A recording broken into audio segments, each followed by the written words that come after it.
Okay, start करते हैं हम लोग वर्क इन पावर। मैं आपको पहले कुछ रिव्यू देता हूँ, फिर उसके बेस पे क्वेश्चन करना सिखाता हूँ। ठीक है, सबसे पहली चीज वर्क डन। वर्क डन हम सिंपल बोलते हैं, कोई भी फोर्स किसी ऑब्जेक्ट के ऊपर अप्लाइड हो एंड ऑब्जेक्ट में डिस्प्लेसमेंट उस अप्लाइड फोर्स के डायरेक्शन के अलोंग हो, तब उसको हम वर्क डन बोलते हैं। तब उससे रिलेटेड फर्स्ट हम फॉर्मूला डिफाइन करते हैं। Work done is simply F d times cos theta, where theta is angle between these two vector. अब दो वेक्टर अगर cos थीटा के बेस पे प्रोडक्ट हो तो इस प्रोडक्ट को हम डॉट प्रोडक्ट बोलते हैं। तो पहला फॉर्मूला आपका ये होगा। दूसरा, मान लीजिए इसी पर्टिकुलर टर्म में, मान लीजिए वो मेरे पास पोजीशन उस पर्टिकुलर पार्टिकल की एक पोजीशन से दूसरी पोजीशन तक चेंज करती हो। सपोज कर लीजिए कुछ इस तरह से, इनिशियली पोजीशन ऑफ पार्टिकल किसी इस पॉइंट पे, यहाँ से यहाँ तक हमने ले लिया कुछ r1 और r इनिशियल। कुछ देर बाद पोजीशन यहाँ पे चला गया पार्टिकल का, उसको आप मान लीजिए r2। तब इनके बीच में displacement of particle from this point two this point, आप इसको बोल सकते हैं d। अगर मुझे इस d की वैल्यू कैलकुलेट करनी है in terms of these two, तो आपने वेक्टर पढ़ा होगा, वहां पे रिजल्टेंट ऑफ टू वेक्टर, तो हम डिफाइन करते हैं जहां कहीं भी जंक्शन हेड एंड टेल का हो, उसके जस्ट ऑपोजिट वेक्टर उसका रिजल्टेंट कहलाता है। तो इन तीनों वेक्टर को अगर मैं रीअरेंज करूं तो we can write r2 is equals to r1 plus d। तो मुझे डिस्प्लेसमेंट कैलकुलेट करना है, तो ये उससे जाके सब्ट्रैक्ट हो जाएगा। तो displacement is equals to r2 minus r1। और आप इसके बेस पे सिंपली याद रखिए, final position vector minus initial position vector gives you displacement vector. तब उसके बेस पे इसमें पुट कीजिए एंड देन वहां से फोर्स के साथ डॉट प्रोडक्ट करके वर्क डन कैलकुलेट कर सकते हैं। ठीक, तो ये आपका दूसरा मेथड होगा वर्क डन कैलकुलेट करने का। नेक्स्ट होता है मेरे पास फोर्स या तो कांस्टेंट हो या फोर्स वेरिएबल हो, उसके बेस पे डिफाइन करूं।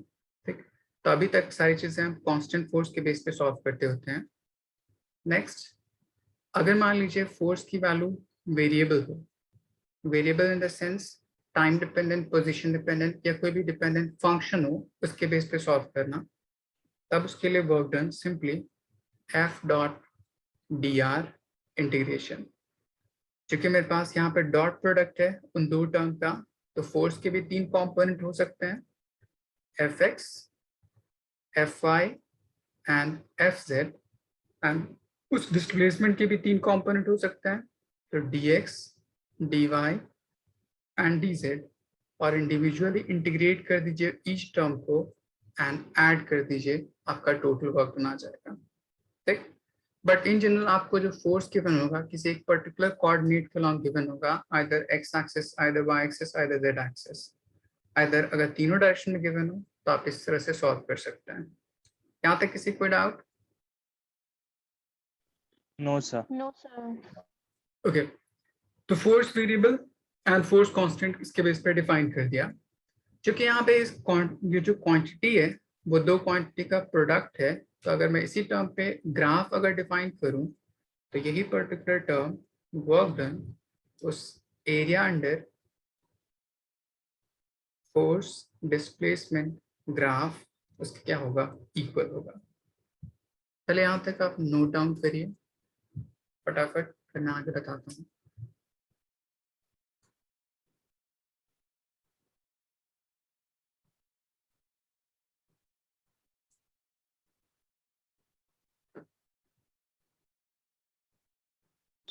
Sir done. Okay,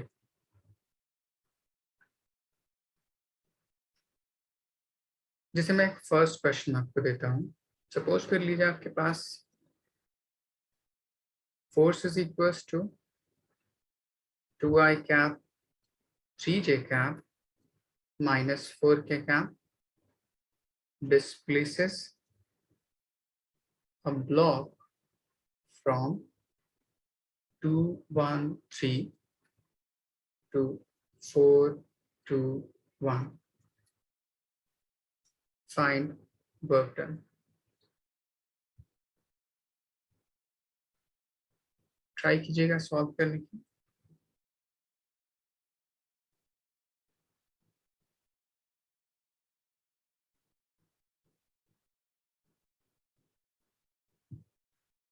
Displace a Displaces a block from 213 to 421.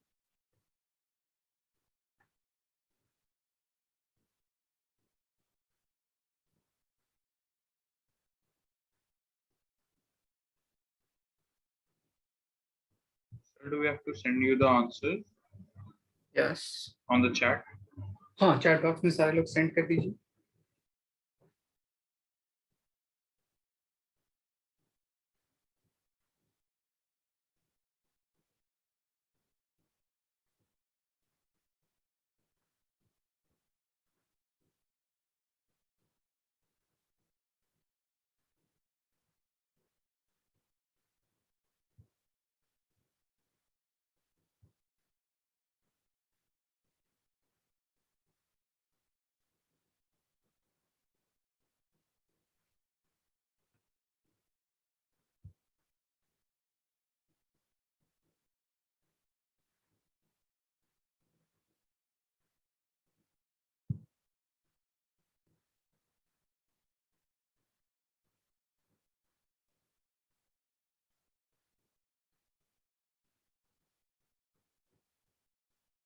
इस क्वेश्चन में आपको पोजीशन पहले कैलकुलेट कीजिए यहाँ से वेक्टर के फॉर्म में.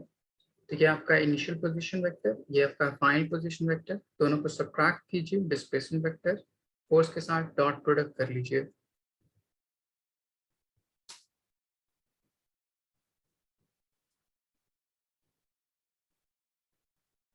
महराज, आपसे वर्क डन पूछा गया है, आप उसको डॉट प्रोडक्ट करिए.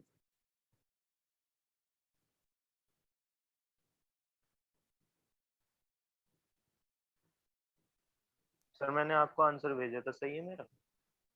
एक मिनट देख लूं.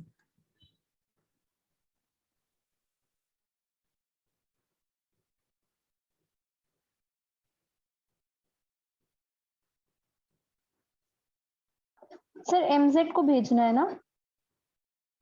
जी जी. सर भेजते हैं.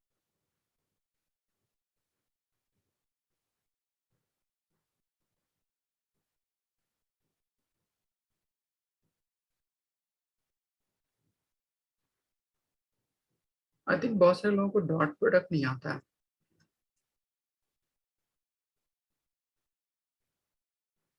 देखिए मैं बताता हूँ कैसे करेंगे. फर्स्ट आपका जो इनिशियल टर्म दे रखा है उसको आप R1 बोल दीजिए. तो ये 2 मतलब x कंपोनेंट है, 1 j component and 3 k component. उसी तरह मेरे पास सेकंड पोजीशन वेक्टर और फाइनल पोजीशन वेक्टर, तो 4i cap, 2j cap and 1k cap. आप दोनों को डिफरेंस कीजिए ताकि displacement vector R2 minus R1, तो 4 minus 2 is 2i plus 2 minus 1 is 1j and 1 minus 3 is minus 2k. ये आपका डिस्प्लेसमेंट वेक्टर आ गया. फोर्स की वैल्यू आपको दे रखी है 2i plus 3j plus minus 4k. Dot product का मतलब होता है x कंपोनेंट साथ मल्टीप्लाई कीजिए एंड उसका i डॉट i 1 के इक्वल हो जाता है, तो उसको नहीं लिखते हम लोग. तो work done is simply f dot displacement. Force का x कंपोनेंट 2 एंड डिस्प्लेसमेंट का x कंपोनेंट 2 into 2. बस इतना छोड़ देते हैं क्योंकि वर्क डन एक स्केलर क्वांटिटी होती है, इसलिए i j k नहीं लिखते हैं. उसी तरह 3 into 1 तो हो जाएगा प्लस 3 into 1 एंड प्लस -2 -4 तो हो जाएगा -8. तो ये पूरी वैल्यू हो जाएगी 4 + 3 minus plus 8. 4 + 3 7 + 8 is 15 joule.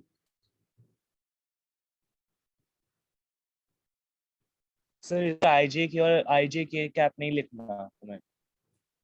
Dot product कर रहे हैं, डॉट प्रोडक्ट में i डॉट i 1 के इक्वल हो जाता है, इसीलिए Okay. वर्क डन एक स्केलर क्वांटिटी होती है, उसमें कोई डायरेक्शन नहीं होता.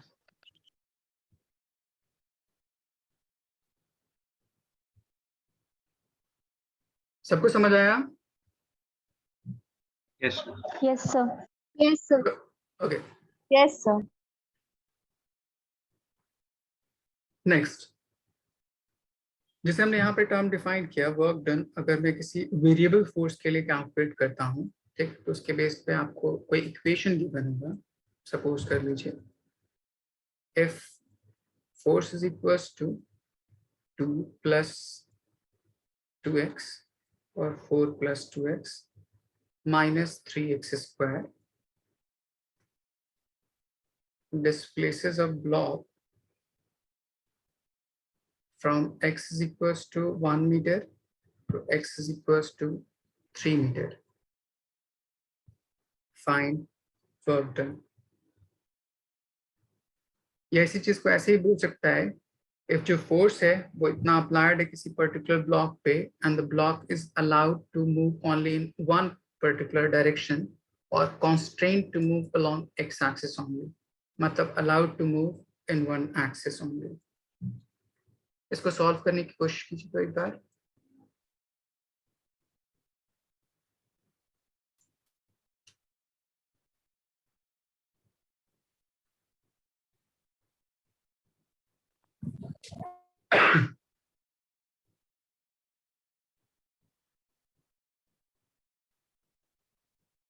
Sir, at what angle is this?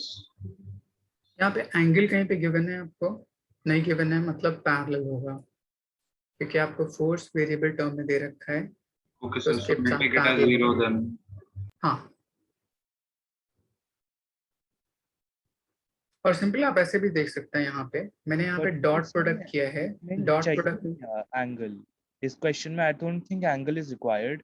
हाँ देखिए यहाँ पे मैंने जैसे रिलेशन निकाला है यहाँ पे, तो डॉट प्रोडक्ट मैंने किया है। वो डॉट प्रोडक्ट सिर्फ के पैरेलल कंपोनेंट को आपस में मल्टीप्लाई कर देता है, इसलिए एंगल की कोई जरूरत नहीं है।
सूरत, आपका वेरिएबल टर्म में क्यों आ रहा है? उसकी वैल्यू पुट करनी है लिमिट। Yes, sir. और फर्स्ट हम यहाँ पे 4 लिखा है, 4 plus 2x minus 3x square. Sir, work done negative में है।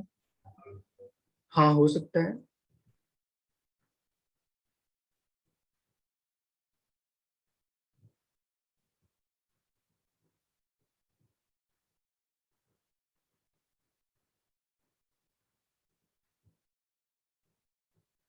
सर मैंने भेजा, आप चेक कर दोगे? ऋषिक, यस सर। आपका आंसर सही है, बाकी सबका आंसर गलत है। आप लोग अपनी कैलकुलेशन एक बार चेक कर लीजिए। नोहा अख्तर, महराज, मानसी, आपका भी गलत।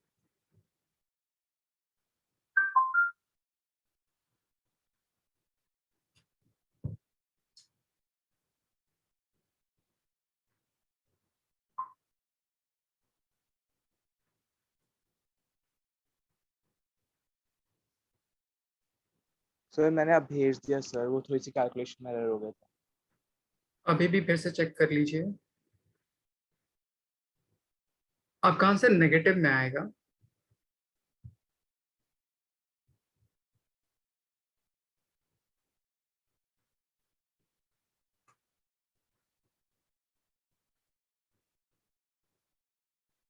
आपका आंसर आना चाहिए -10 जूल। मानसिक पर चेक कीजिए।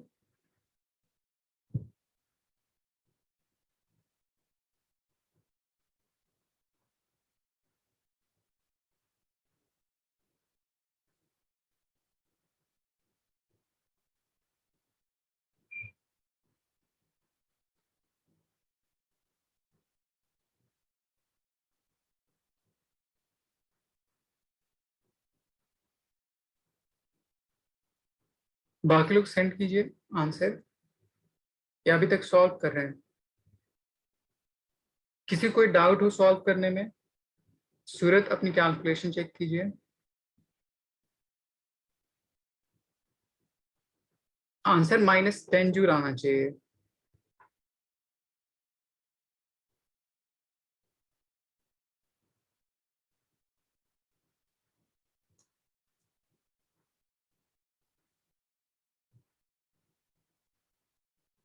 सर गलत आ रहा है आंसर।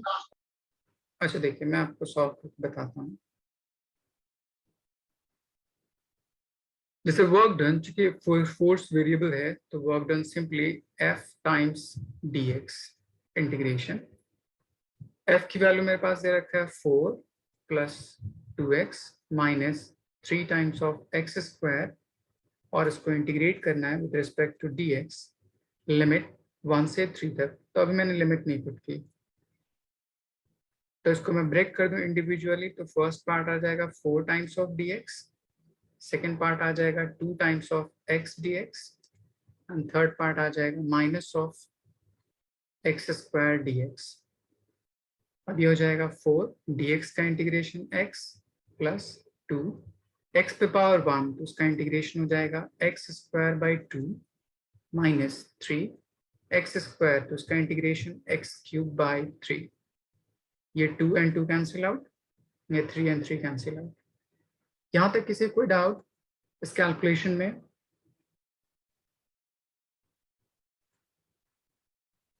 लिमिट पुट कीजिए 1 से 3 तक इस पूरे इंटायर रीजन में, तो हो जाएगा 4 x की जगह पे एक बार 3 अपर लिमिट और एक बार 1 प्लस एक्स स्क्वायर, तो एक बार हो जाएगा 3 का स्क्वायर माइनस 1 का स्क्वायर, एंड नेक्स्ट 3 का क्यूब माइनस 1 का क्यूब। तो ये वैल्यू हो जाएगी 4, 3 minus 1 is 2, 4 to the 8 plus 3 का स्क्वायर 9 minus 1 is 8 minus 3 का cube 27 minus 1 26, 8 plus 8 16 minus 26 is minus of 10 joule। किसी को doubt? No sir. No, sir.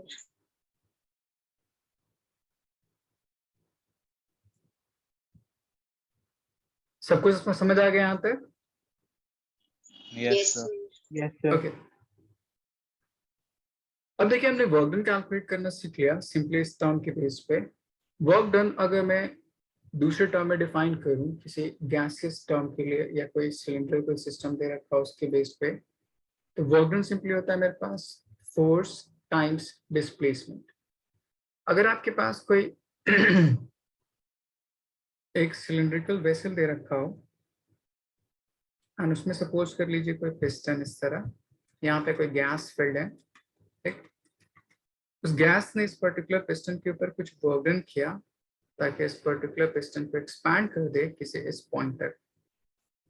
तो इस पिस्टन का अपना कुछ एरिया ऑफ क्रॉस सेक्शन होगा, एंड वो यहाँ से यहाँ तक डिस्प्लेस्ड हुआ, सपोज कर लीजिए dx या d मान लीजिए, आपकी मर्जी डिस्प्लेसमेंट। तो मैं इसी पर्टिकुलर फोर्स को इन टर्म्स ऑफ प्रेशर लिख सकता हूँ। Force is equals to pressure into area into displacement d। Area into displacement को हम वॉल्यूम बोलते हैं, तो इसलिए इस टर्म को प्रेशर इनटू वॉल्यूम बोल सकते हैं। अगर मेरे पास ये कोई वेरिएबल टर्म होता तो हम इंटीग्रेशन यूज करते हैं, फोर्स टाइम्स डिस्प्लेसमेंट dx, तो यहाँ पे डिस्प्लेसमेंट dx होता, तो area into displacement is a small volume dv, उसका इंटीग्रेशन कुछ इस तरह से कर सकते हैं। तब इसके बेस पे एक और टर्म आप ये भी बोल सकते हैं कि area under pressure volume graph, वो भी किस बात को डिफाइन कर सकता है, वर्क डन को डिफाइन कर सकता है। तो इन जनरल आपको यहाँ पे क्वेश्चन कभी कभी पूछ भी सकता है या नहीं भी पूछ सकता है। मेन आपको इस पर्टिकुलर टर्म को कैलकुलेशन थर्मोडायनेमिक्स में यूज करना है।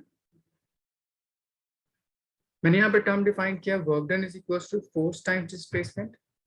यहाँ पे फोर्स उस पर्टिकुलर पिस्टन को फ्रॉम दिस पर्टिकुलर लिमिट से इस लिमिट तक एक्सपैंड करा रहा है, या मे बी कॉन्ट्रैक्ट भी हो सकता है बाय डिस्प्लेसमेंट dx। इस पर्टिकुलर पिस्टन का अपना कुछ एरिया ऑफ क्रॉस सेक्शन होगा A, एंड ये कुछ प्रेशर अप्लाई करता होगा। तो हमने फॉर्मूला पढ़ा था, pressure is equal to force upon area, तो force is equal to pressure into area. इस पर्टिकुलर फोर्स की वैल्यू को हमने यहाँ पुट कर दिया, एंड उस पर्टिकुलर में डिस्प्लेसमेंट dx है, पुट कर दिया। Area into displacement is called volume, तो इस टर्म को हम dv लिख सकते हैं। तो प्रेशर इनटू dv, उसका इंटीग्रेशन आपको टोटल वर्क डन के इक्वल हो सकता है।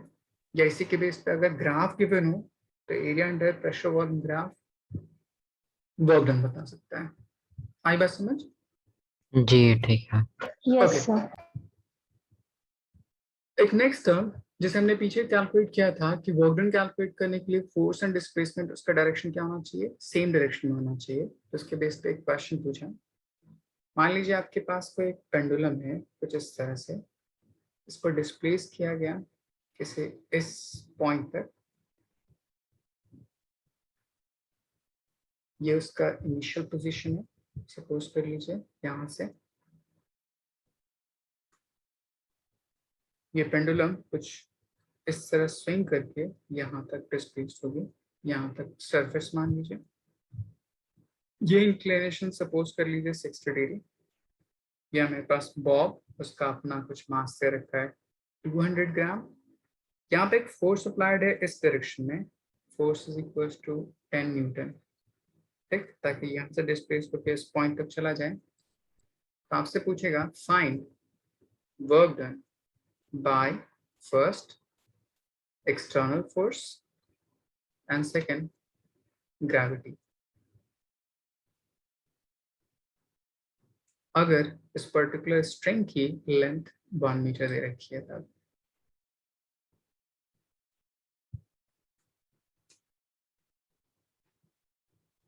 क्वेश्चन में किसी को डाउट है तो पूछ लीजिए। सर स्ट्रिंग का मास कंसीडर करते हैं? नहीं, मासलेस होता है वो, तो हम सिर्फ बॉब का मास लेते हैं। फर्स्ट हमें क्या निकालना है? Work done by external force and second by work done by gravity, और वर्क डन अगेंस्ट ग्रेविटी बोल सकते हैं।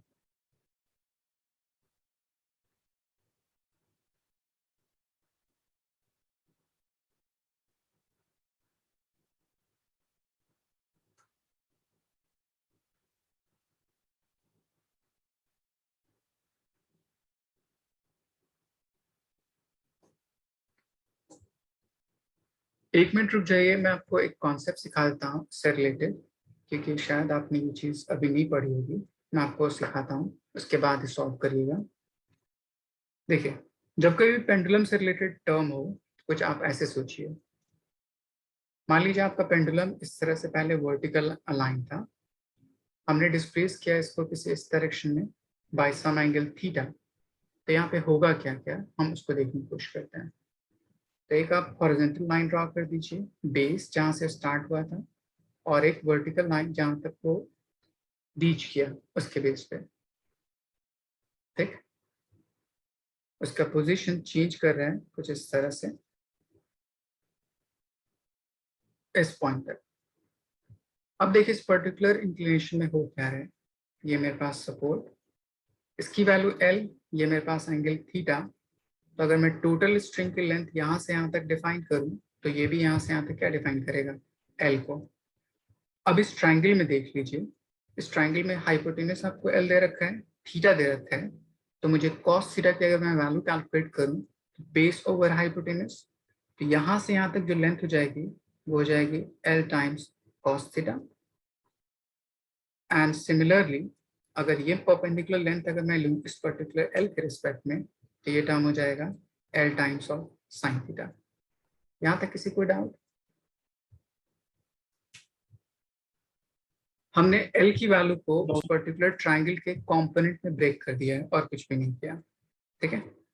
अब मैंने पीछे कहा था कि जो फोर्स है वो किस पर्टिकुलर डायरेक्शन के अलॉन्ग है, तो आप बोलिएगा इस बॉब के इस पॉइंट पे इस पर्टिकुलर डायरेक्शन में एक्सटर्नल फोर्स है। तो इस एक्सटर्नल फोर्स ने उस बॉब को कितना हॉरिजॉन्टली डिस्प्लेस किया है? L sin theta. तो वर्क डन उसके हिसाब से कैलकुलेट हो जाएगा।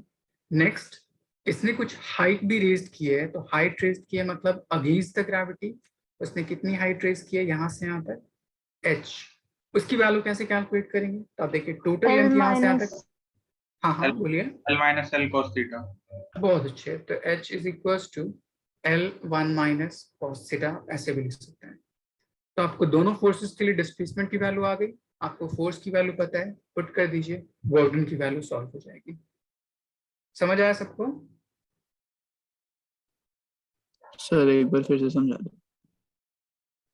देखिए मैंने इस पर्टिकुलर पेंडुलम को पहले इनिशियली यहाँ पे प्लेस किया था, डिस्प्लेस किया एट सम एंगल थीटा, तो डिस्प्लेस करके इस पॉइंट तक।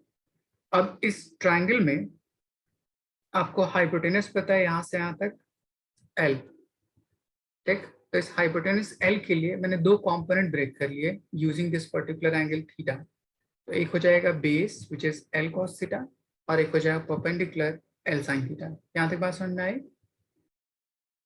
सर कौन से कंपोनेंट को स्प्लिट किया?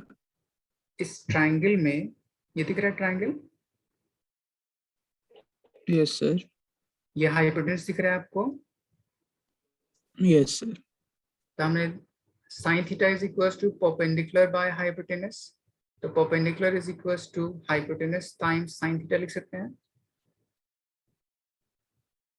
Yes sir. सिमिलरली अगर cos थीटा लिखूं तो बेस अपॉन हाइपोटेनस, हाइपोटेनस यहाँ पे L के इक्वल है, तो L यूज कर लीजिए, तो बेस इज इक्वल्स टू क्या हो जाएगा, L times of cos theta हो जाएगा। Yes sir. उसी पर्टिकुलर टर्म को मैंने यहाँ पे बेस मान लिया और यहाँ पर पेंडिकुलर मान लिया, आया समझ? अब मुझे अगर हाइट की वैल्यू निकालनी थी तो टोटल L डिस्टेंस में से L cos थीटा माइनस कर दीजिए, H की वैल्यू आ जाएगी जो कि इस टर्म के इक्वल है। यूनिट समझ आया? Yes sir. चलिए सॉल्व कीजिए। सर भेजा आपको। ओके मैं चेक कर लेता हूँ।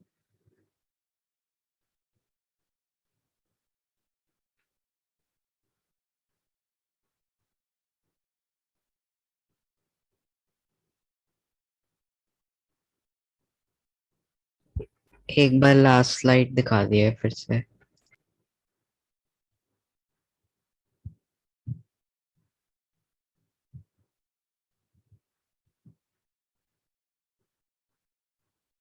नंबर फर्स्ट पार्ट में बोला है कि एक्सटर्नल फोर्स है, एक्सटर्नल फोर्स की वैल्यू आपने कितनी यूज की?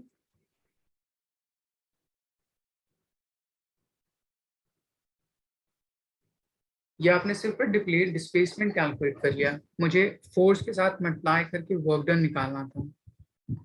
Okay sorry. Okay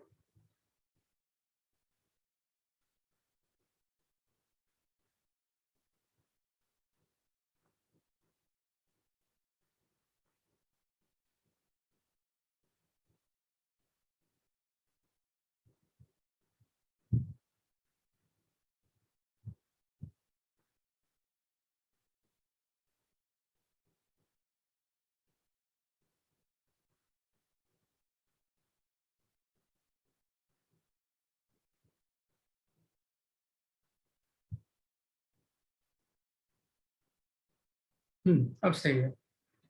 second part,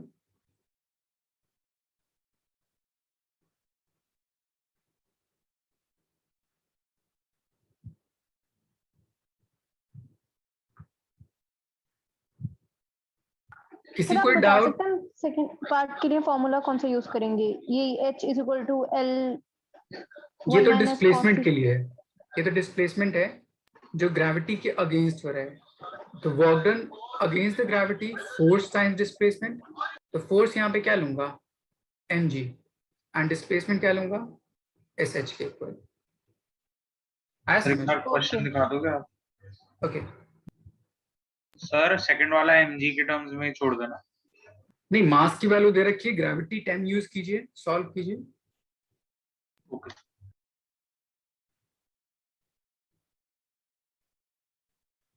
सूरत आपने मेंशन नहीं किया किस पार्ट का आंसर आपका है। Sir first. एक बार चेक कर लीजिए।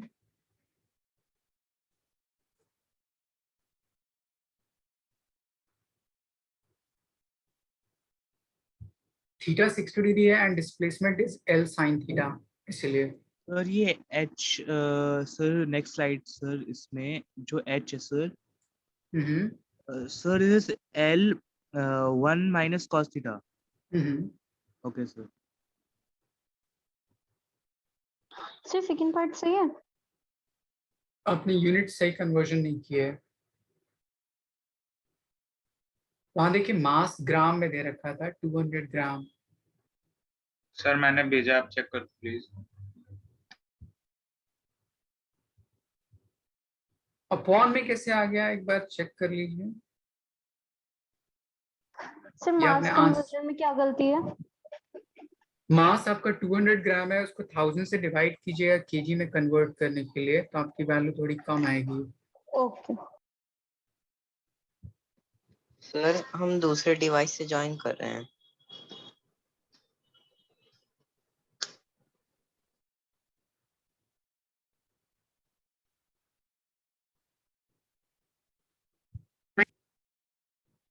सर मैंने सर गलत लिख दिया, एक्चुअली मैंने उल्टा लिख दिया वो। हाँ भाई हाँ सर वो डिवीजन नहीं आएगा, बस बाकी वही आएगा। हाँ बाकी सब सही है।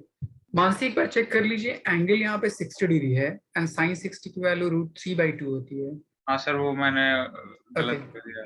हम्म,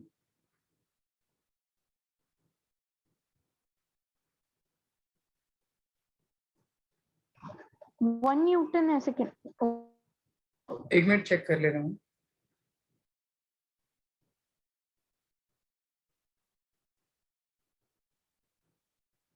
हाँ नंबर आपका सही है।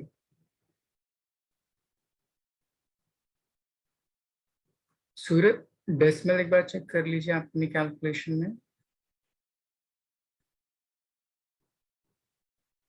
वर्क डन की यूनिट जूल होती है ना? हाँ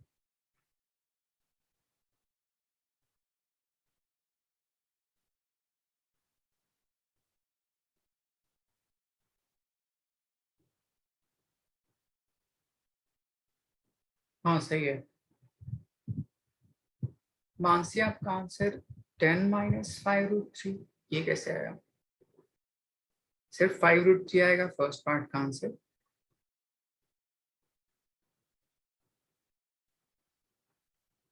सर अगर Okay, नेट Ahmed. फोर्स का पूछ लेता मैं, अगर work done by net force.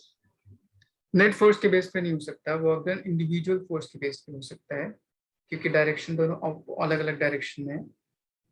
नहीं और सर वर्क उनका डन वेक्टर सम अगर हम कर दें। नहीं, वर्क डन एक स्केलर क्वांटिटी, हम वेक्टर सम कैसे कर सकते हैं? हमने वर्क डन कैलकुलेट किया है। नहीं सर मैं कह रहा हूँ दोनों फोर्सेस, जो एक ग्रेविटेशनल फोर्स कर रहा है जो वर्क, और जो एक्सटर्नल फोर्स है, एक्सटर्नल और ग्रेविटेशनल फोर्स को अगर हम वेक्टर सम करके फिर वर्क निकालें। तो डिस्प्लेसमेंट का भी वेक्टर सम करना पड़ेगा दो एक्सिस के अलावा। सर फिर फिर उन सर दोनों टोटल के निकाल पाएंगे ना।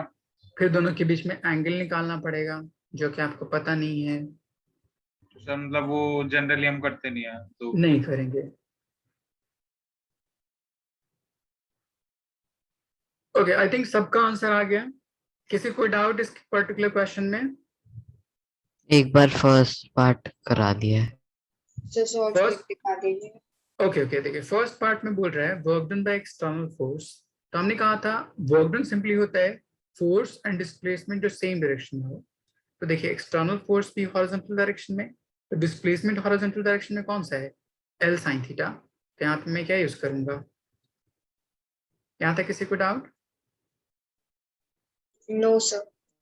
फोर्स की वैल्यू दे रखी है आपको 10 न्यूटन, लेंथ की वैल्यू दे रखी है 1 metre and theta is 60 degree, sin 60 is equal to √3/2। तो ये पूरी वैल्यू हो जाएगी 5√3 जूल। ठीक है। Yes, जी sir. Next work done by gravity और अगेंस्ट ग्रेविटी।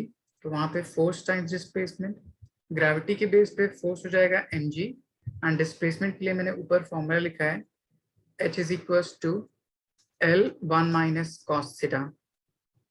तो ये टर्म आ जाएगा L1 माइनस कॉस थीटा। अब वैल्यूज पुट कर दी सारी टर्म के लिए।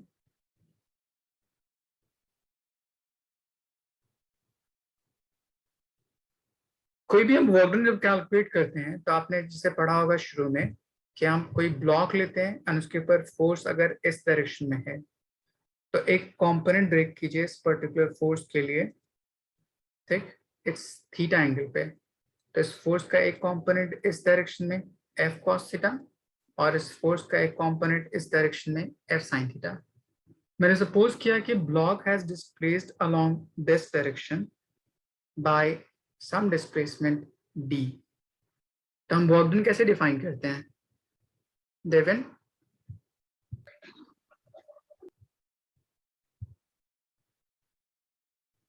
वर्क डन कैसे डिफाइन करते हैं? Work done is applied force in the direction of displacement. तो डिस्प्लेसमेंट के डायरेक्शन में जो फोर्स है वो कितना है, F cos थीटा है। इसीलिए यहाँ पे अगर डिस्प्लेसमेंट फोर्स हॉरिजॉन्टल है तो इसलिए डिस्प्लेसमेंट भी हॉरिजॉन्टल होना पड़ेगा। आया समझ? सर आपने सेकंड केस में L1 माइनस कॉस थीटा क्यों यूज किया? क्योंकि कितना हाइट वो डिस्प्लेस किया इस पॉइंट से इस पॉइंट तक, क्योंकि ग्रेविटी कैसे एक्ट करती है, वर्टिकल डायरेक्शन में। तो डिस्प्लेसमेंट भी कैसा लूंगा, वर्टिकल डायरेक्शन में। Okay sir. मास की वैल्यू दे रखा है 200 gram divide by 1000 to convert into KG. Gravity की वैल्यू दे रखा है 10, डिस्प्लेसमेंट इज 1, cos 60 1/2। ये पूरी वैल्यू सॉल्व कीजिएगा 1 जूल।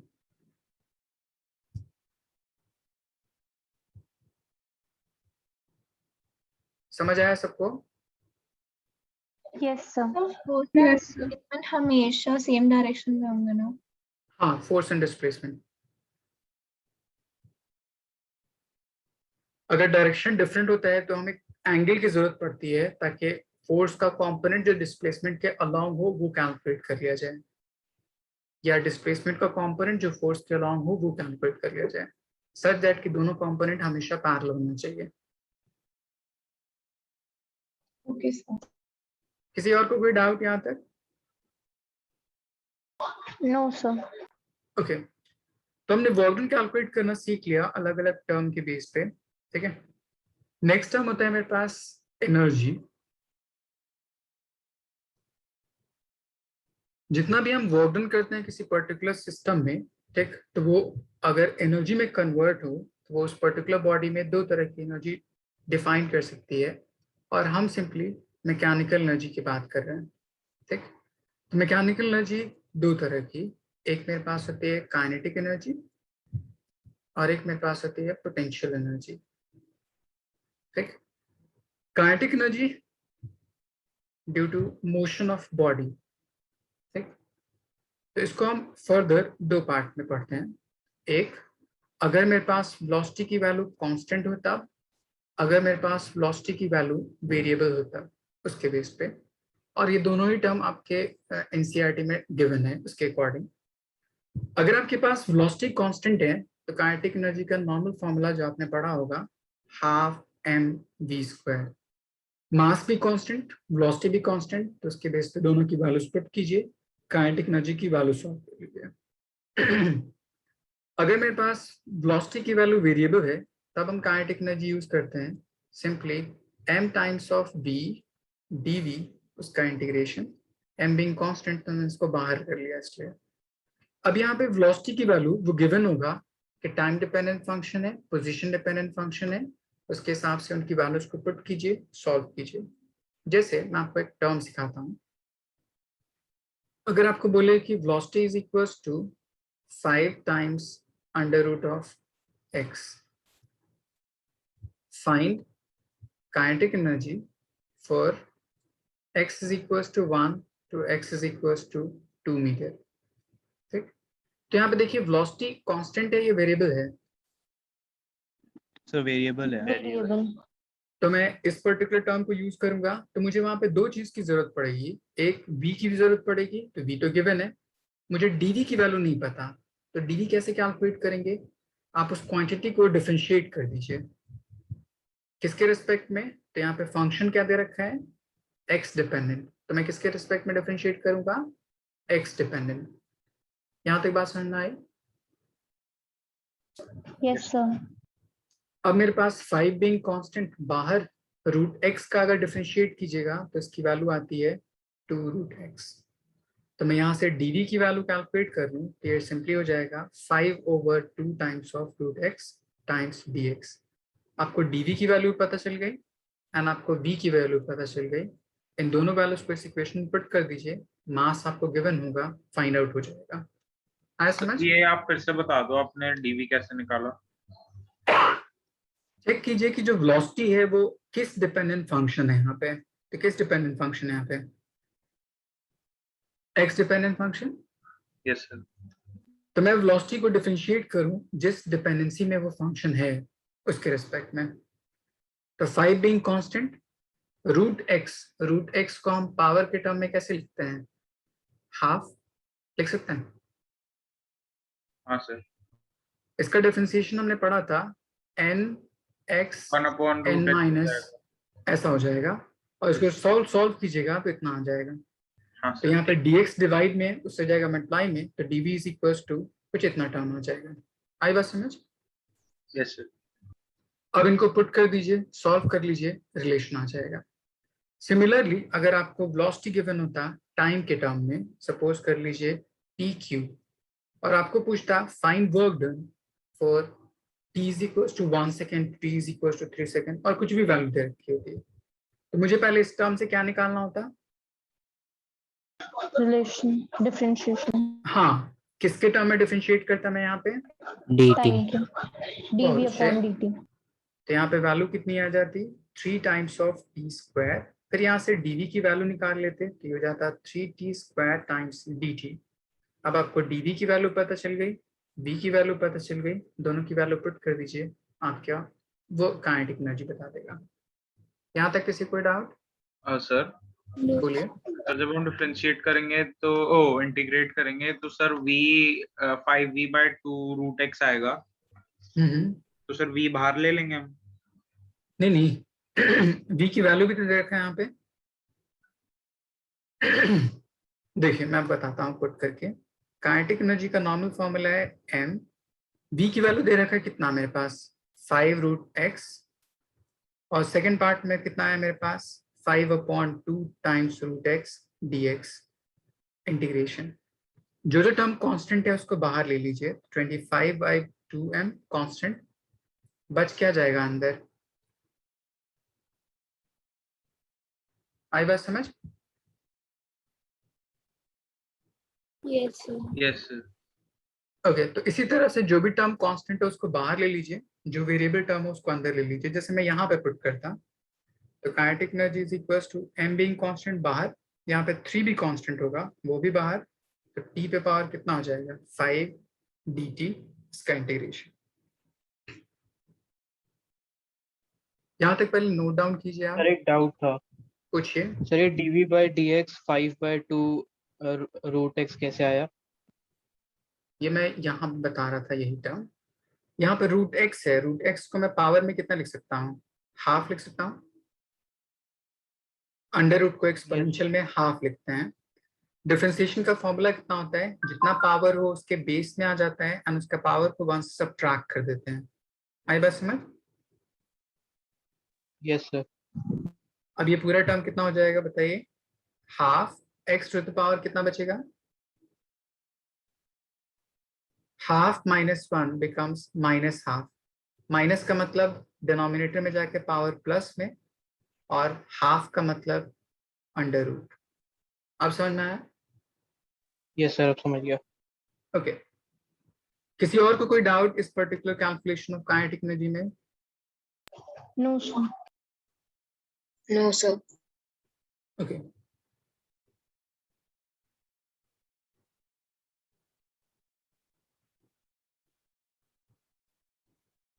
सर मुझे ये के सर बोलिए। सर मुझे ये लास्ट का नहीं समझ में आया सर, जो काइनेटिक एनर्जी 3m इंटीग्रेट करा है सर हमने लास्ट बार। मेरे पास इस पर्टिकुलर रिलेशन में वेलोसिटी की वैल्यू कितनी आई है? T cube. Yes sir. इसकी वैल्यू यहाँ पुट कर दीजिए। और डीवी की वैल्यू कितनी आई है? इसकी वैल्यू यहाँ पुट कर दीजिए। कितना बचेगा? उसके अंदर इंटीग्रेट करना पड़ेगा। हाँ, मतलब अभी मैंने इंटीग्रेट करने के लिए नहीं कहा, मैंने सिंपली भी वैल्यू पुट करके दिखाया है कैसे कैसे आपका एक्सप्रेशन हो सकता है। Okay sir. सर जी बोलिए। सर m/2 नहीं होना चाहिए वो काइनेटिक एनर्जी में? कहाँ पे? सर जो फॉर्मूला है हाँ, सर उसमें नहीं सर, ये यहाँ पे m/2 क्यों नहीं है सर?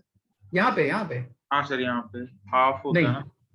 हाफ तब आता है जब हम वेलोसिटी को डीवी के टर्म में इंटीग्रेट करते हैं तो v²/2 जाता है, जो कि ये फॉर्मूला आ जाता है। बट हम यहाँ पे वेलोसिटी को एज अ वेरिएबल मान रहे हैं, किसी डिपेंडेंट फंक्शन, इसलिए हम यहाँ पे इंटीग्रेट नहीं कर रहे हैं उसको डायरेक्टली एज अ कांस्टेंट मान के, ओके सर। इसीलिए हाफ नहीं है।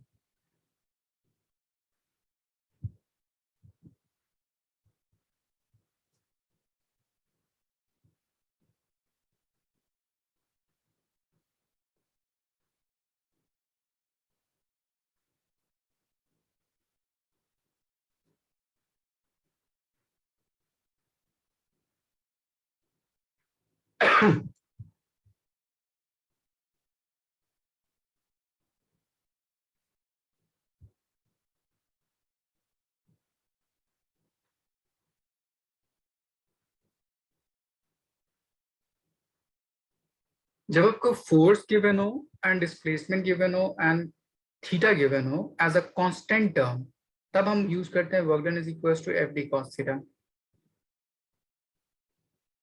आई बात समझ? Yes sir.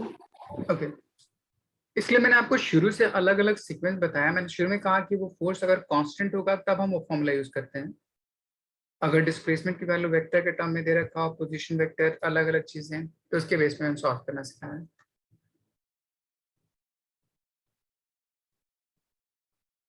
यहाँ तक किसी कोई डाउट? No sir. सर हमने डीवी को डीएक्स के रेस्पेक्ट में क्यों डिफरेंशिएट किया? आप मेरी पूरी बात नहीं सुनते हैं।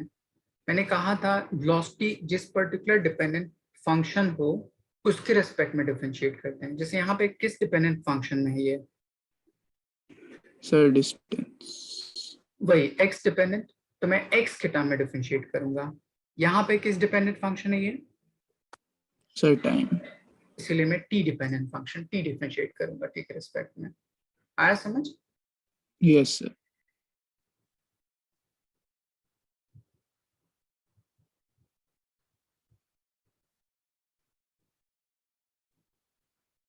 सबने लिख लिया यहाँ तक? Yes sir. ओके, अब देखिए नेक्स्ट टर्म। अगर मेरे पास वेलोसिटी कांस्टेंट हो, उसके बेस पे काइनेटिक एनर्जी जो मैंने सॉल्व किया, तो kinetic energy is equal to simply आया मेरे पास हाफ mv²। इसका हम रिलेशन देखते हैं लीनियर मोमेंटम के साथ। तो linear momentum is nothing but mass times velocity. तो यहाँ से v की वैल्यू निकाल के इसमें पुट करिएगा तो एक रिलेशन आता है kinetic energy is equals to p²/2 times of m, और simply p² is equals to 2m into kinetic energy, या p is equals to √2m into kinetic energy, ऐसे लिख सकते हैं। ठीक है, अब आपसे यहाँ पे ग्राफ पूछ सकता है अलग अलग टर्म के बेस पे। जैसे पूछ सकता है kinetic energy versus mass, kinetic energy versus momentum, momentum versus mass, तो उसके बेस पे काइनेटिक एनर्जी वर्सेस मास। देखिए इस पर्टिकुलर रिलेशन से आपको क्या दिख रहा है? काइनेटिक एनर्जी एंड मास के टर्म में कैसा रिलेशन है? डायरेक्टली और inversely? Inversely. Firstly. Inversely graph कैसा आता है? रेक्टेंगुलर हाइपरबोला कुछ इस तरह से, ठीक। इसका मतलब एक टर्म ये भी बताता है यहाँ पे मोमेंटम की वैल्यू कैसी होगी? कांस्टेंट। तो यहाँ पे देखिए जैसे जैसे मास की वैल्यू बढ़ रही है काइनेटिक एनर्जी की वैल्यू कम होती जा रही है, या मैं बोलूँ कि जैसे जैसे मास की वैल्यू कम हो रही है काइनेटिक एनर्जी की वैल्यू बढ़ती जा रही है। तो यहाँ टर्म याद रखिएगा, फॉर मोमेंटम अगर कांस्टेंट हो किसी भी दो बॉडी का, तो स्मॉलर मास बॉडी पे ज्यादा काइनेटिक एनर्जी होगी as compare to heavier mass body के। आई बात समझ? एक बार रिपीट कर दीजिए फिर से, क्या बोला? अगर मेरे पास मोमेंटम की वैल्यू कैसा हो? कांस्टेंट हो, then smaller body would have greater kinetic energy.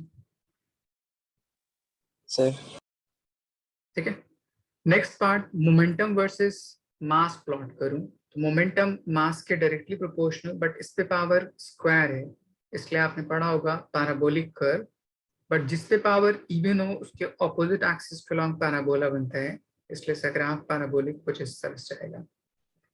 Similarly momentum versus kinetic energy, ये भी सिमिलर बिहेवियर, तो इसके लिए भी parabolic curve to the opposite coordinate. यहाँ तक किसी कोई डाउट? सर ये ऑपोजिट क्यों बन रहा है वो समझा दो। आप ऐसे याद रखिएगा, जिस भी कोऑर्डिनेट के पावर इवन होगा उसके ऑपोजिट एक्सिस के अलॉन्ग पैराबोला बनता है, क्योंकि वो स्क्वायर टाइम्स वैल्यू चेंज करता है as compare to the opposite coordinate. आई बात समझ? नहीं सर। जैसे आपको लिखा y is equal to X square, आप सिंपल वैल्यूज ले लीजिए इस तरह से, ठीक। जैसे आप क्लास 9th में करते थे, 10th में करते थे। x की वैल्यू 1 तो y की वैल्यू 1, x की वैल्यू 2, 3, 4, 5, तो y की वैल्यू कितनी आ जाएगी? 4, 9, 16, 25 ऐसे होगी। Yes sir. अब x की जगह पे 1 पुट कीजिए तो 1 1 तो कुछ यहाँ पे होगा, 2 4 तो कुछ यहाँ पे हो जाएगा, 3 9 तो कुछ यहाँ पे होगा। तो ग्राफ कैसा दिख रहा है आपको? दिख रहा है ऐसे? Yes sir. इसलिए जिस पे पावर इवन हो ऑपोजिट एक्सिस के अलॉन्ग पैराबोला बनता है, ऐसे याद रखिए। यहाँ तक किसी कोई डाउट? नो यहाँ तक पहले नोट डाउन कर लीजिए, फिर मैं इसके बेस पे कुछ क्वेश्चन सिखाता हूँ, सॉल्व करना बताता हूँ।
सबने लिख लिया? Yes, sir. ओके, अब देखिए इसमें एक टर्म पूछा जाता है, उसको बोलते हैं हम लोग परसेंटेज चेंज। सर 1 मिनट पीछे करना। इसीलिए मैंने पूछा था आपसे।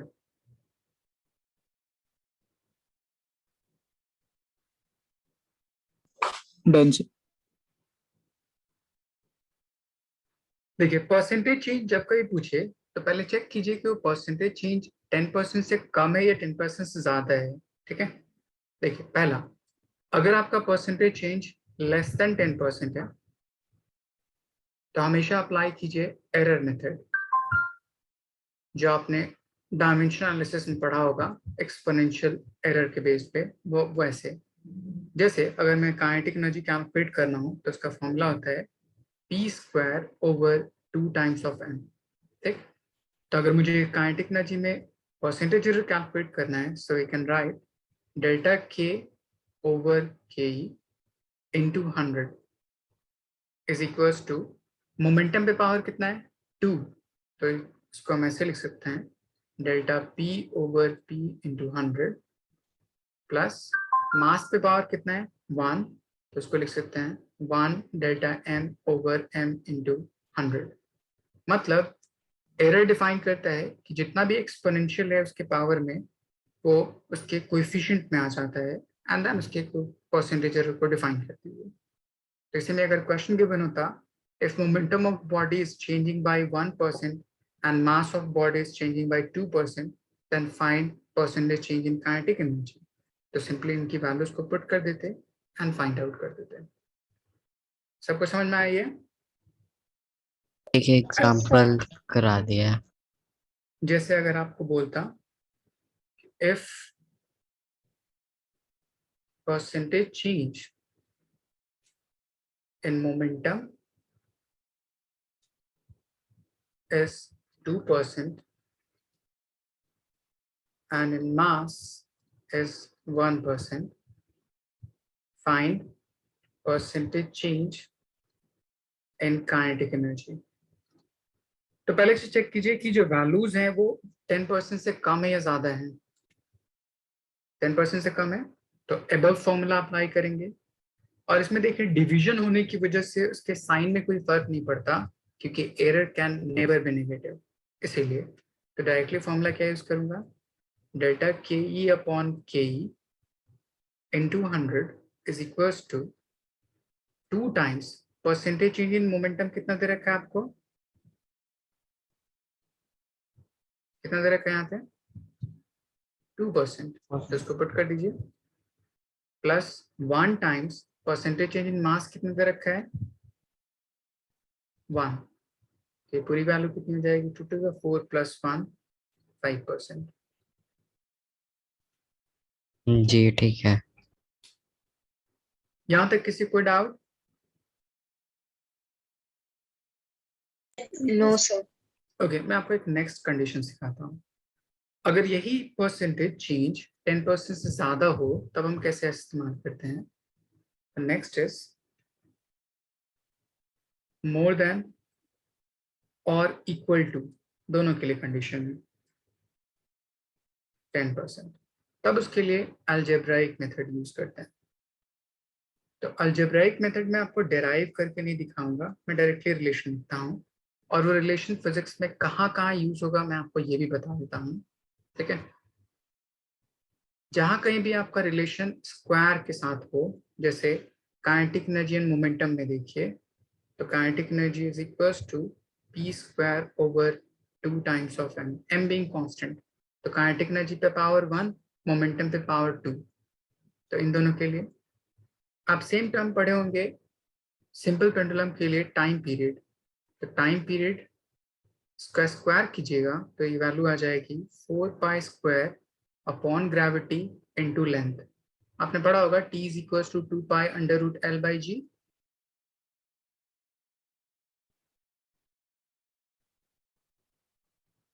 आपने डायमेंशन एनालिसिस में पढ़ा होगा।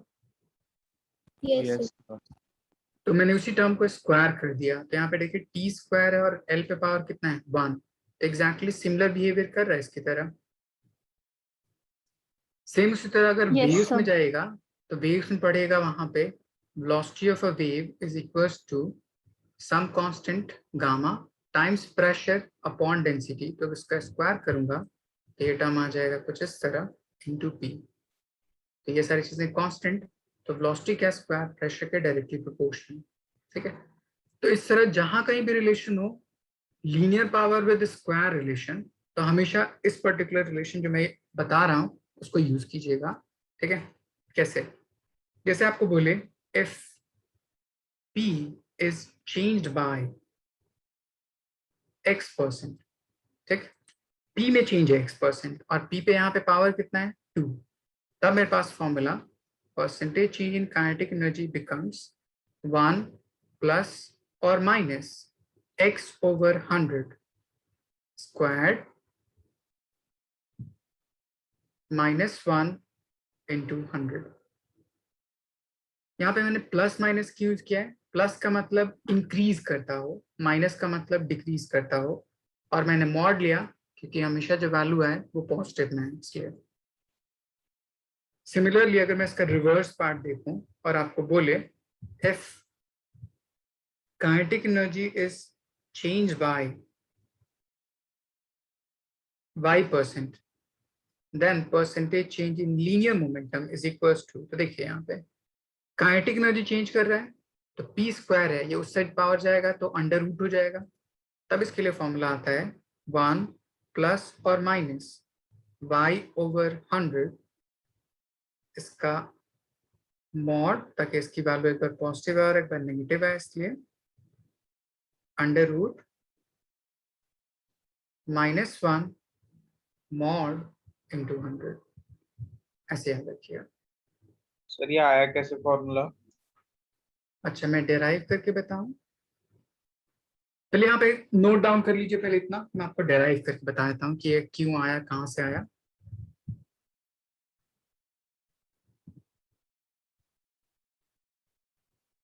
पर ये तो सिर्फ काइनेटिक एनर्जी और मोमेंटम के रिलेशन के लिए यूजफुल होगा ना, जी अगर कोई और मैंने डेटा मैंने लिया। यहाँ पे क्या लिखा है, यहाँ पे क्या लिखा है, जो भी इस तरह का रिलेशन हो जिसमें लीनियर पावर स्क्वायर पावर की प्रोपोर्शनल हो, वो हर जगह यूज होगा यहाँ पे। नहीं तो मैं एक अलजेब्राइक मेथड बताता हूँ चेंज कैसे कैलकुलेट करते हैं, ये चीज डेराइव कैसे कैलकुलेट करते हैं, मैं आपको वो सिखा देता हूँ, आपको सारी चीजें समझ आएंगी।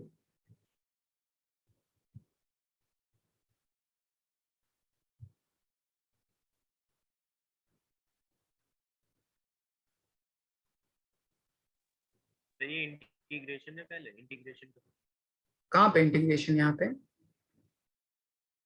मैंने मॉड लगाया है, मॉड, यहाँ पे रूट अंडर है, रूट। इंटीग्रेशन के लिए प्रॉपर एस इलोंगेटेड ऐसे लिखा होता है।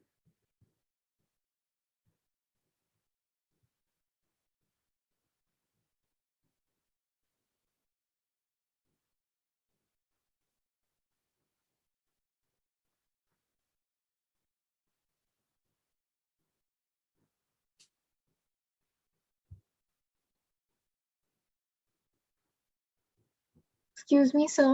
जी बोलिए। Sir, t square is equal to 4 pi square by g में linear पावर और स्क्वायर पार्ट होना है इक्वेशन में। टी पे पावर देखिए और एल पे पावर देखिए, दोनों के बीच में रिलेट करने की कोशिश कीजिए, ये सारी चीजें कांस्टेंट है, उसको हटा दीजिए, आप चेक कीजिए। Yes, sir.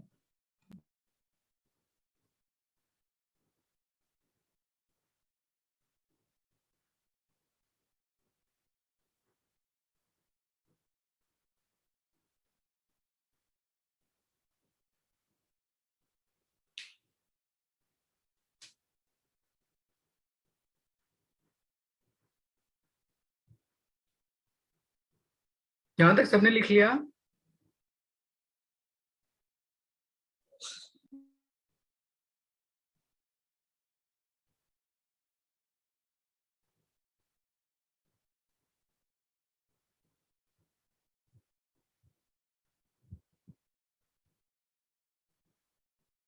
अच्छा ये मैं बताता हूँ ये -1 क्यों यूज हुआ है, कहाँ से यूज हुआ है, सब बताता हूँ। सर एक क्वेश्चन था हाँ पूछिए। सर, ये जो percentage kinetic energy upon kinetic energy into 100 वाला क्वेश्चन है सर, सर इसमें 2% को किससे मल्टीप्लाई कर रहा है 2 से, सर? यहाँ पे देखिए मतलब फॉर्मूला है, फॉर्मूला। अच्छा ये क्यों मल्टीप्लाई किया, ये पूछना चाह रहे हैं आप? Yes sir. आपको एक्सपोनेंशियल एरर का कुछ पार्ट याद है? सर वो ये किसका? कहता है एक्सपोनेंशियल एरर आपने पढ़ा होगा डायमेंशन एनालिसिस में। देखिए यहाँ पे फर्स्ट क्वांटिटी मोमेंटम, उस पे पावर कितना है 2। तो एक्सपोनेंशियल एरर का मेथड कहता है जो भी पावर हो वो उसके कोएफिशिएंट में मल्टीप्लाइड हो जाता है। आया समझ? Yes sir, yes sir. तो उसी के बेस पे मैंने सॉल्व किया है। किसी और को कोई डाउट यहाँ तक? सर ये लिख लिया, आप डेरिवेशन बता दो। Okay okay good.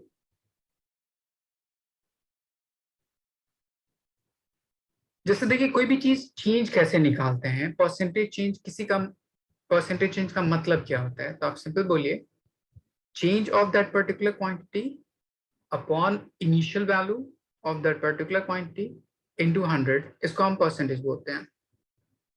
अब जैसे मैंने फर्स्ट पार्ट लिखा था कि if momentum is changed by x%, तो इसका क्या मतलब?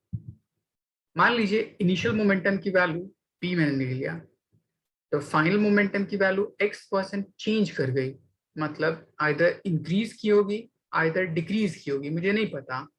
तो मैं बोलूंगा ना कि इनिशियल में ही चेंज हुई होगी, तो इनिशियल की वैल्यू में या तो प्लस या तो माइनस कितना परसेंट, x%, किसका? उसी पर्टिकुलर मोमेंटम का। ऐसे लिख सकता हूँ। Yes sir. परसेंटेज का मतलब क्या होता है? अपॉन 100, तो इसको लिख सकता हूँ p plus minus x/100 times p। p आप कॉमन कर लीजिए तो ये वैल्यू कितनी हो जाएगी? 1 प्लस माइनस x/100 लिख सकते हैं। ओके, हमें कैलकुलेट करना है काइनेटिक एनर्जी। तो first initial kinetic energy is equals to initial momentum का square by 2 times of m। उसी तरह final kinetic energy is equals to final momentum का square by 2 times of m। यहां तक कोई डाउट? सर रिपीट कर दीजिए। मैंने सिंपली पहले मोमेंटम की वैल्यू निकाला, इनिशियल मोमेंटम की वैल्यू मैंने p कहा, तो फाइनल मोमेंटम की वैल्यू अगर x% चेंज कर गई तो वो इनिशियल में उतना अमाउंट ऐड हो सकता है या उतना अमाउंट सब्ट्रैक्ट हो सकता है with respect to that particular momentum. Either 10% of the momentum add हुआ, आइदर 10% मोमेंटम सब्ट्रैक्ट हुआ। तब उसके बेस पे मैंने फाइनल मोमेंटम की वैल्यू मैंने इतना निकाल लिया। अब आपके पास काइनेटिक एनर्जी का फॉर्मूला होता है square of momentum over 2 times of m। तो एक बार मैंने इनिशियल के रिस्पेक्ट में इनिशियल काइनेटिक एनर्जी निकाली और एक बार फाइनल मोमेंटम के रिस्पेक्ट में मैंने फाइनल काइनेटिक एनर्जी की वैल्यू निकाली। आई बात समझ? Yes sir. जी। ऊपर मैंने फॉर्मूला लिखा है परसेंटेज चेंज का। क्या लिखा है? Change upon initial into 100। So we have to calculate change in kinetic energy, मतलब kinetic energy final, kinetic energy initial divide by kinetic energy initial into 100। ऐसे लिख सकता हूँ। जी। इन सब की वैल्यूज पुट कर दीजिए, तो यहाँ पे हो जाएगा p² over 2 times of m bracket 1 plus minus x/100 उसका square minus initial kinetic energy p² over 2 times of m divide by initial kinetic energy p² over 2 times of m। And मैंने mod लगाया क्योंकि ये value may be इस particular value से कभी बड़ी हो सकती है कभी छोटी हो सकती है, ठीक, डिपेंडिंग अपॉन x की वैल्यू के रिस्पेक्ट में, इसीलिए मॉड लगा दिया मैंने। अब आपको देखिए p² अपॉन 2m न्यूमरेटर से एंड डिनोमिनेटर से कैंसिल आउट हो जाएगा। जी। तो आपके पास बच कितना जाएगा? 1 plus minus x/100 square minus 1 mod into 100।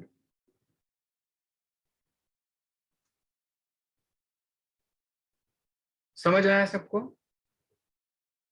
जी। किसी कोई डाउट इस पर्टिकुलर कैलकुलेशन में? देवांश समझ आया आपको -1 क्यों आया? Yes sir. ओके, इसको नोट डाउन कर लीजिए।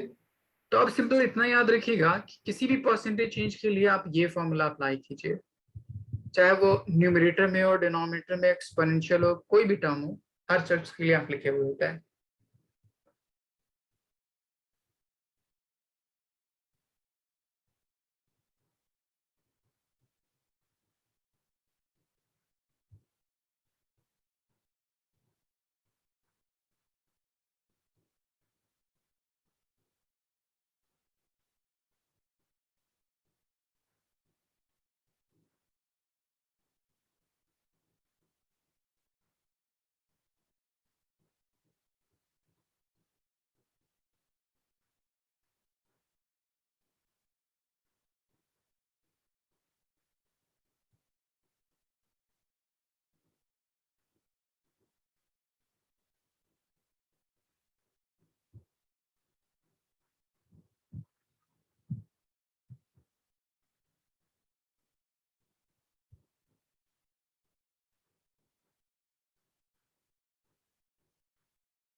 सबने लिख लिया यहाँ तक?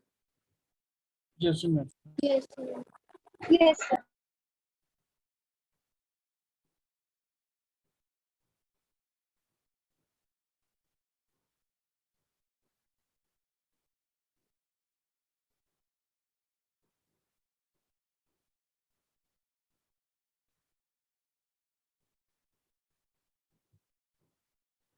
Done, sir.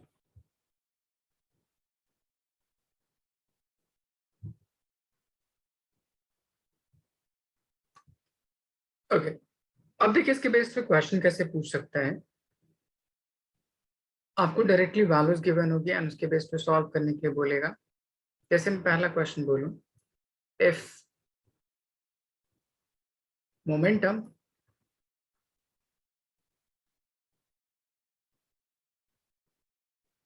of a body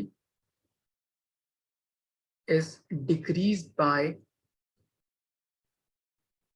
10%, ये इंक्रीज नहीं, मैं डिक्रीज लिखा है। Find percentage change in kinetic energy. Directly formula input कीजिए, सॉल्व कीजिए।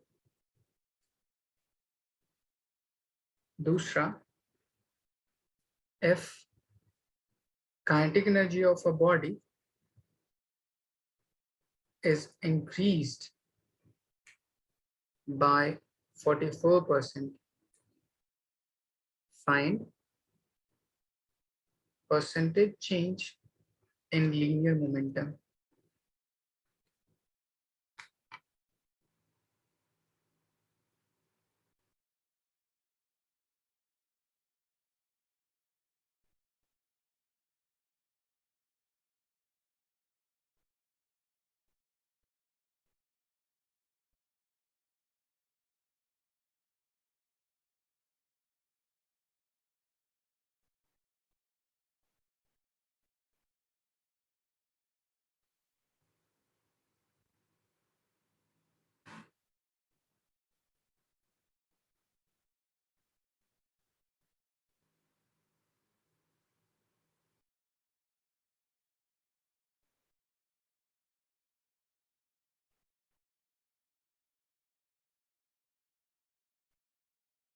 अशिका, आपने एक भी आंसर नहीं किया अब तक शायद। आपसे मैं आंसर पूछूंगा ये दोनों। उर्वशी, आपसे भी।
सही है।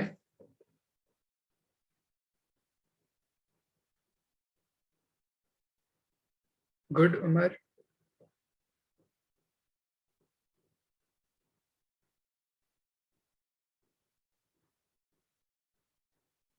देवन, आप एक बार चेक कर लीजिए। मैंने यहाँ पे डिक्रीज लिखा है, इंक्रीज नहीं लिखा है। डिक्रीज के लिए माइनस साइन यूज कीजिएगा।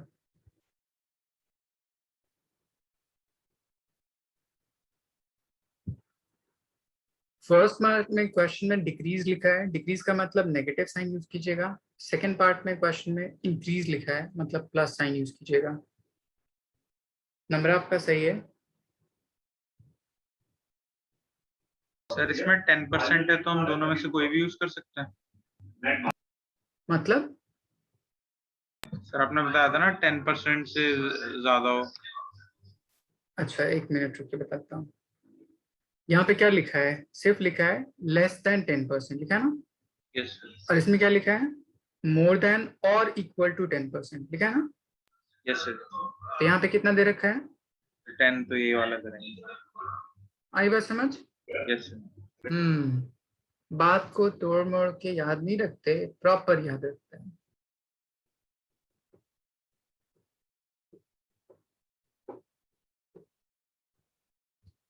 सही है सांची, नम्रा सही है, उर्वशी सही है, याशिका सही है। फर्स्ट पार्ट सही आया में आएगा ना, जी? परसेंटेज में सर जी। हाँ बस परसेंटेज में आएगा। नोहा अख्तर आपका इतना खतरनाक रिजल्ट कैसे आया, एक बार फिर से कैलकुलेट कर लीजिए। मतलब उसमें कोई परसेंटेज चेंज नहीं होगा, 10% डिक्रीज कर रहा है, मतलब रिमेन सेम आएगा। मुनीब डेसिमल में कैसे आंसर आया तुम्हारा? सर मैंने भी भेजे, सर मेरा भी चेक कर ले। नाम बता दीजिए अपना। सर महराज। हाँ आपका सही है।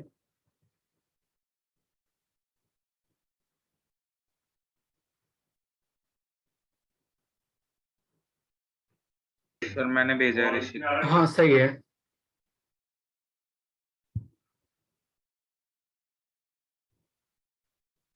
ओके ओके, ये इसके प्रीवियस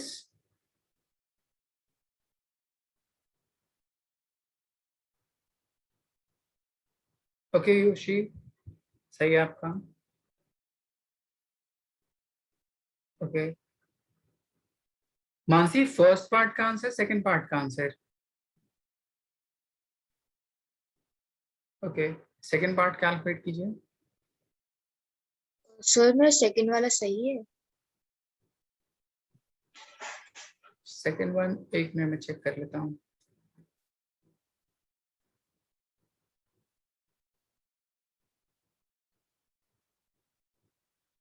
हाँ सही है। Okay sir. सर मेरे आंसर भी चेक कीजिए। महराज आपका सेकंड आंसर गलत है।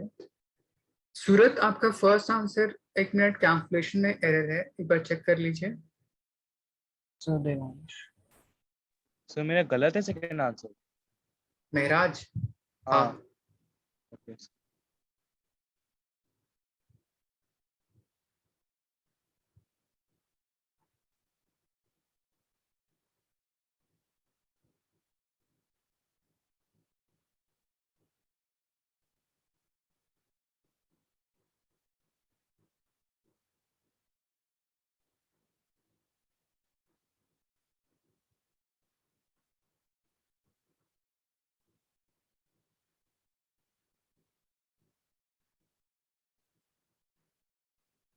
देवांश मैंने बताया था कुछ सही था आपका आंसर।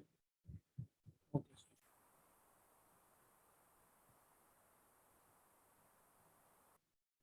सर जो आप डिक्रीज के लिए माइनस और इंक्रीज के लिए प्लस बोल रहे हो, वो फर्स्ट क्वेश्चन में तो सेम ही रहेगा फॉर्मूला के लिए। मतलब फर्स्ट 10% इंक्रीज करूँ या 10% डिक्रीज करूँ सेम ही रहेगा। नो सर, फॉर्मूला में। देखिए फॉर्मूले में देखिए यहाँ पे प्लस है और माइनस है। प्लस का मतलब इंक्रीज और माइनस का मतलब ओके डिक्रीज, सर, वो तो ये यूज कर। Okay sir.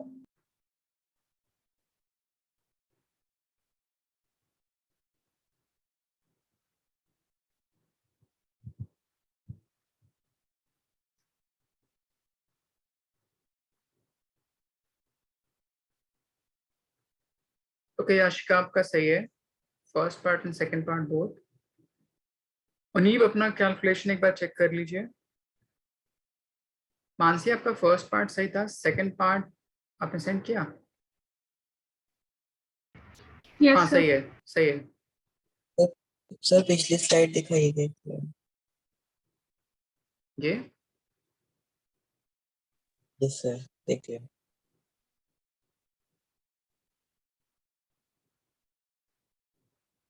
यहाँ तक किसी कोई डाउट आज क्लास से रिलेटेड?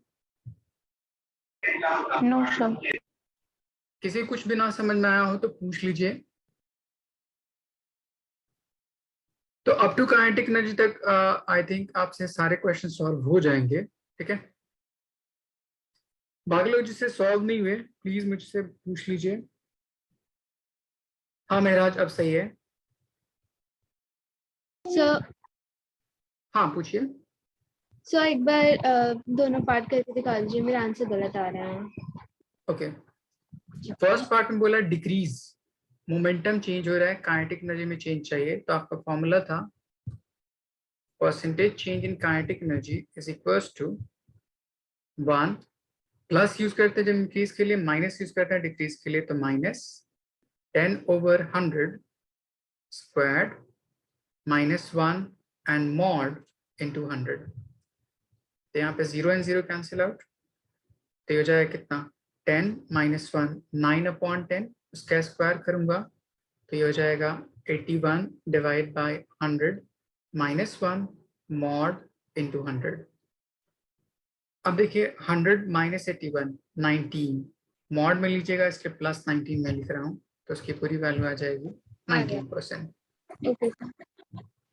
सेकेंड पार्ट अगर सॉल्व कीजिएगा percentage change in linear momentum, तो इसकी वैल्यू हो जाएगी 1 plus y is 44 divide by 100, उसका square root minus 1 mod into 100, तभी हो जाएगा 100 plus 44 means 144 divide by 100 under root minus 1 into 100।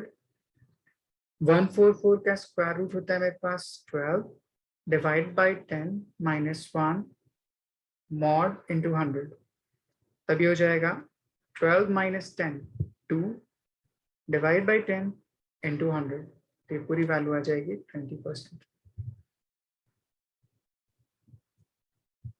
I think सबसे अब हो गया होगा सॉल्व।